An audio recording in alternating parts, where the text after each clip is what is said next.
कृष्ण.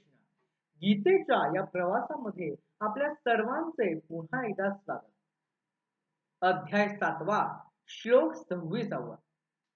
वेदाहं समतीतानि वर्तमानानि चार्जुन भविष्यानि च भूतानि मातु वेद न कश्चन.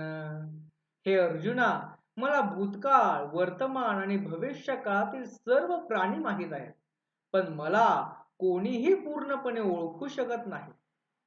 इच्छाद्वेष समुत्थेन द्वंद्वमोहेन भारत सर्वभूतानि सम्मोहं सर्गे यान्ति परन्तप. इच्छा व द्वेष यांपासून उत्पन्न झालेल्या द्वंद्वामुळे सर्व प्राणी जन्माच्या वेळीच मोहग्रस्त होतात. येषां तत्त्वं गतं पापं जनानां पुण्यकर्माणं ते द्वंद्वमोहर्विमुक्ता भजन्ते मा दृढव्रतः. ज्यांची पापे नष्ट झाली आहेत आणि जे पुण्यकर्म करणारे आहेत ते द्वंद्व मोहातून मुक्त होऊन दृढ निश्चयाने माझी भक्ती करतात.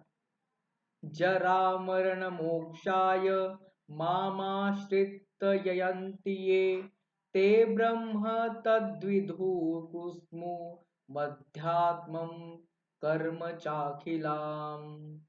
जे जन्म मरणातून मुक्तीसाठी माझा आश्रय घेतात ते ब्रह्म, आत्मज्ञान आणि संपूर्ण कर्म तत्व जाणतात. साधिभूताधिदैवं मां साधियज्ञं च ये विदुः प्रयाण काले अपि च यां ते विदुर्युक्त चेतसः. जे मला अधिभूत, अधिदैव आणि अधियज्ञ स्वरूपात ओळखतात ते योगायुक्त मनाने मृत्यू काळातही मला ओळखतात. या अध्यायात श्रीकृष्ण अर्जुनाला स्वतःचे तत्वज्ञान सांगतात. जड व चेतन अशा दोन प्रकृतीमुळे हे विश्व चालते आणि सर्वांचा आधार मीच आहे हे स्पष्ट करतात. सत्व, रज, तम या गुणांमुळे जीव भ्रमित होतो. जे मला शरण येतात ते या मायेतून मुक्त होतात. 4 प्रकारचे भक्त सांगितले. त्यात ज्ञानी हे सर्वश्रेष्ठ आहे. अनेक जन्मांनंतर परम ज्ञानी वासुदेव सर्व काही आहे हे ओळखतो. इतर देवतांची उपासना अल्प व नश्वर फळ देते. पापमुक्त दृढ भक्त मृत्यू काळातही मला प्राप्त होतात. या पुढील गीता आपण पुढील भागात पाहणार आहोत.